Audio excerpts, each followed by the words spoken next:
ایران میں گھس گیا، شام میں گھس گیا، لبنان میں گھس گیا، ہر جگہ مار مار مار اور لوگوں کا قتل۔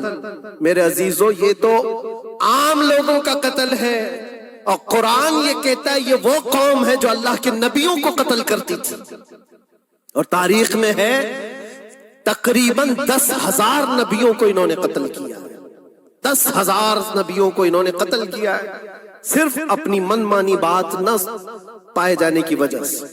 حضرت زکریا علیہ السلام کی بات معلوم ہے، یہ تو بیت المقدس کے متولی تھے، زکریا علیہ السلام بیت المقدس کے امام تھے، جن کا ذکر ہے قرآن پاک میں۔ حضرت زکریا علیہ السلام کے پیچھے یہی قوم جو ان کی امت میں تھی، یہودیوں کے لیے بھی وہ مقدس نبی تھے، لیکن ان ظالموں نے حضرت زکریا علیہ السلام کو دشمنی میں رکھ کر کے ایسا قتل کیا تھا، اللہ اکبر۔ زکریا علیہ السلام ان سے بھاگ کر کے نکلے تھے اور ایک درخت کو جا کر کہا، اے درخت کھل جا، میں تجھ میں آتا ہوں۔ درخت کھل گیا، حضرت زکریا علیہ السلام اس میں اندر چلے گئے، درخت پھر بند ہوا۔ تاریخ میں موجود ہے، ابلیس لعین نے، شیطان مردود نے یہودیوں کو راستہ بھی بتایا اور درخت بھی بتایا کہ اس کے اندر زکریا چھپے ہوئے، اس کے اندر زکریا ہے۔ یہودیوں نے تیز آری لے کر کے درخت کو اوپر سے کاٹنا شروع کیا کہ درخت کے 2 ٹکڑے ہوں گے تو زکریا علیہ السلام تک بھی پہنچ جائیں گے۔ انہوں نے آری سے کاٹتے کاٹتے کاٹتے ان کے سر تک پہنچا دیا، اور جب حضرت زکریا علیہ السلام کو اپنے سر کے اوپر سے کٹنے کی آواز آنے لگی تو اب سوچا کہ اب یہ آری سے پورا کٹ جائے گا۔ اللہ تعالیٰ کی طرف سے ندا آئی، اے زکریا صبر کر لو، اگر تم اس پر آواز نکالو گے تو صبر والوں میں سے تمہارا نام نکل جائے گا۔ یہاں تک کہ تاریخ میں ہے وہ یہودیوں نے آری سے کاٹتے کاٹتے حضرت زکریا علیہ السلام کے سر کو چیر دیا اور جسم کے 2 ٹکڑے ہو گئے۔ اللہ کے نبی خاموش رہے، صبر کر کے رہ گئے۔ ان کے بیٹے یحییٰ علیہ السلام نے یہودیوں کے ایک گورنر یا بادشاہ کو یہ کہا تھا کہ ایک نکاح میں 2 بہنوں کو رکھنا جائز نہیں۔ اس نے 2 بہنیں ایک ساتھ اپنی زوجیت میں رکھا تھا۔ صرف اتنی بات پر حضرت یحییٰ علیہ السلام صرف 33 سال کے جوان تھے۔ اس یہودی ظالم نے یحییٰ علیہ السلام کے سر کو کاٹ کر کے برتن میں لا کر ناشتے میں رکھا تھا۔ اللہ کے نبی کی بات کر رہا ہوں، اللہ کے نبی کے سر کو کاٹ کر تشت پہ رکھا تھا، لیکن تاریخ کی سچائیاں بتاتی ہیں کہ وہ کٹے ہوئے سر سے یحییٰ علیہ السلام بولتے تھے، اے ظالم اب بھی میں کہتا ہوں ایک نکاح میں 2 بہنوں کو رکھنا حرام ہے، حرام ہے۔ یہ اللہ کے نبیوں کی زندگی میں بتا رہا ہوں جن کے ساتھ انہوں نے کی۔ عیسیٰ علیہ السلام، یہ پاگل عیسائی جو آج ان کی کپڑوں میں جا کر بیٹھے ہوئے ہوتے ہیں، جبکہ زندگی بھر یہ لڑتے رہے۔ قرآن بھی کہتا ہے وقالت اليہود لیست النصارى علی شیء وقالت النصارى لیست اليہود علی شیء، دونوں لڑتے تھے۔ یہودی کہتے عیسائی کوئی چیز ہی نہیں، عیسائی کہتے تھے یہودی کوئی چیز ہی نہیں۔ ان کی جنگیں اتنی خطرناک ہوئی، یہ سب لپا پوتی کر کے آج دکھاتے ہیں کہ ہم سب ایک ہیں۔ بہت گہری دشمنیاں ان کے درمیان تھی۔ عیسائیت، حضرت عیسیٰ علیہ السلام کو کیا کیا گیا؟ جب انہوں نے اپنے پیغامات پھیلائے تو عیسیٰ علیہ السلام کو بھی قتل کرنے کا منصوبہ یہودیوں نے بنایا تھا، اور پورے لوگ آ کر حضرت عیسیٰ علیہ السلام کے گھر کو گھیراؤ کر لیے۔ عیسیٰ علیہ السلام کو اس رات اللہ تعالیٰ نے آسمانوں پر اٹھا لیا، اور ایک یہودی کو اندر دیکھنے کے لیے بھیجا تھا یہودیوں نے کہ جا کے دیکھو عیسیٰ ہے کہ نہیں۔ تو اللہ تعالیٰ نے وہ آئے ہوئے یہودی کو عیسیٰ علیہ السلام کی شکل دے دی، عیسیٰ علیہ السلام کو اٹھا لیا۔ یہودی جو باہر کھڑے منتظر تھے، ہمارا آدمی اندر گیا ہے دیکھنے کے لیے، مارنے کے لیے، قتل کرنے کے لیے، ابھی تک آیا نہیں، تو سب کے سب اندر گھس گئے۔ دیکھا وہ آدمی بیٹھا ہوا ہے، اسی کو پکڑ کر لا کر سولی پر چڑھا دیا عیسیٰ سمجھ کر کے۔ لیکن اتفاق یہ ہے کہ اس کو پوری شکل نہیں دی گئی تھی، آدھی شکل عیسیٰ علیہ السلام کی تھی اور آدھی اس کی خود کی تھی۔ بعد میں یہودیوں میں خود اختلاف ہو گیا، ہمارا بندہ کہاں گیا جو ڈھونڈنے کے لیے گیا تھا، وہ غائب کہاں ہے؟ اور اگر یہ ہمارا بندہ ہے جو ڈھونڈنے کے لیے گیا تھا تو پھر عیسیٰ کہاں ہے؟ یہ اختلاف میں، یہ شک میں 550 سال گزر گئے۔ پھر میرے مصطفیٰ صلی اللہ علیہ وسلم تشریف لائے اور قرآن نے اس بات کو واضح کیا، نہ تم نے عیسیٰ کا قتل کیا، نہ سولی چڑھائی ہے، عیسیٰ علیہ السلام زندہ ہیں، اللہ نے آسمانوں پر انہیں اٹھایا۔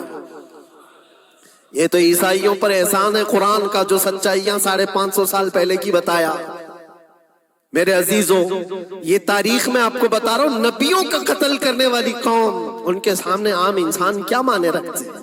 یہ دنیا کی ساری قوموں کو حقیر سمجھنے والی قوم، دنیا کے پورے ذخیروں کو اپنی ملکیت سمجھنے والی قوم، ان کا عقیدہ ہے یہ دنیا کا جتنا گولڈ ہے، جتنا سونا ہے، اس پر صرف اور صرف ان کی قوم کا قبضہ ہونا چاہیے، پوری دنیا کو۔ آپ کو پتا ہے مدینہ طیبہ میں حضور پاک صلی اللہ علیہ وسلم کی آمد سے پہلے یہ سب کے سب مدینے میں بسے ہوئے تھے، 550 سال سے انتظار کر رہے تھے حضور کے آنے کا، دوسری قوموں کو ڈراتے تھے، کیوں؟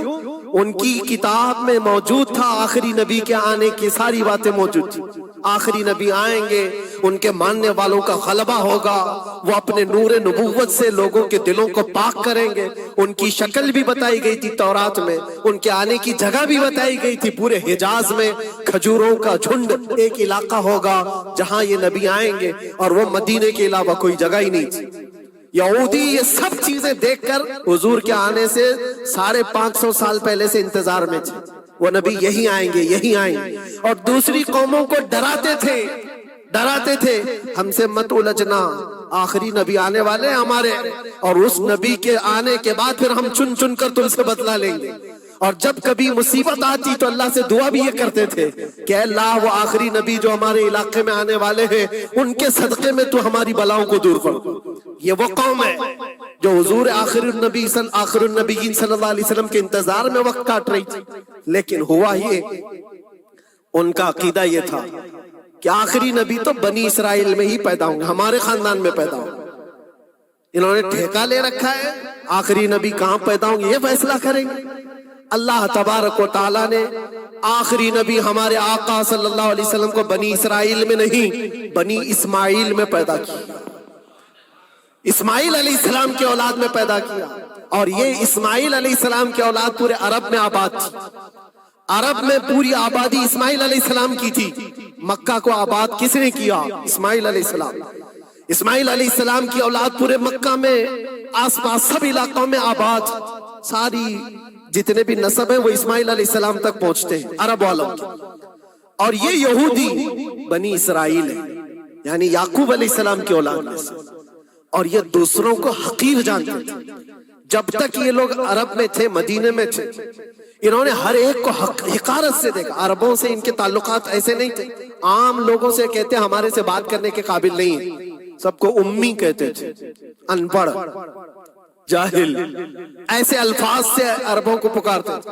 عربوں سے اگر ان کے تعلقات ہوتے بھی تو بڑے بڑے ٹاپ لیڈر جو ہوتے تھے عربوں کے، بس ان سے تعلقات تھے، عام لوگوں کو یہ گنتے ہی نہیں، کچرا کہتے تھے۔ بنی اسماعیل کو جب یہ کچرا کہتے تھے، اور بنی اسماعیل میں جب آخری نبی پیدا ہو گئے تب کیا کہنے لگے پتہ ہے؟ کہتے نہیں، یہ غلط ہو گیا، آخری نبی تو بنی اسرائیل میں پیدا ہونے والے تھے، یہ جبرائیل نے شرارت کیا اور بنی اسماعیل میں جا کر کے نبوت دی تھی۔ کچھ تو یہ کہنے لگے، کچھ تو کہنے لگے وہ ہے ہی نہیں آخری نبی۔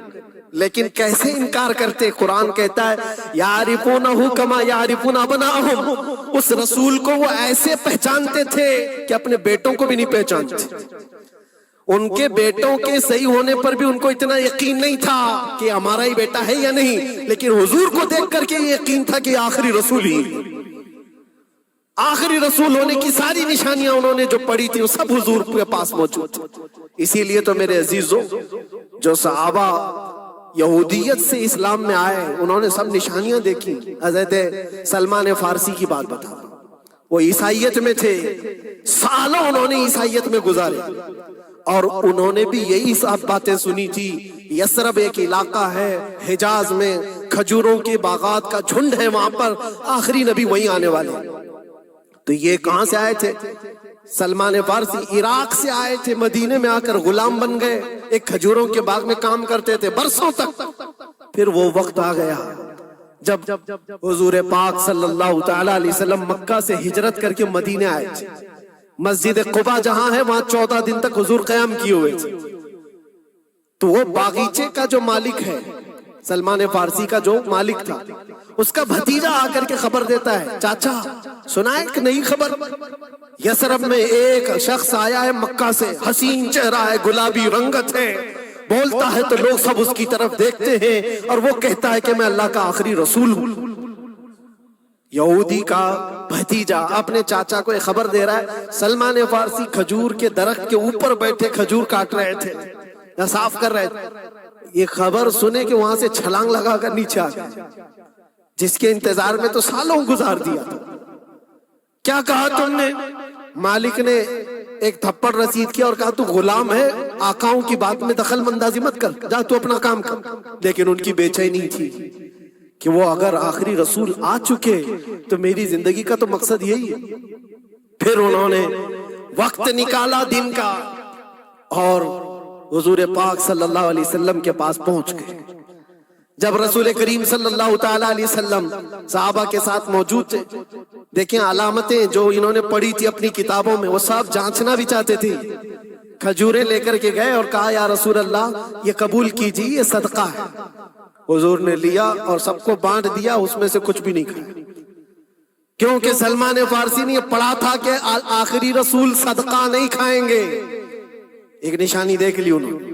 دوسرے دن آئے، پھر وہ موقع نکالا اور کھجوریں لی اور آئے.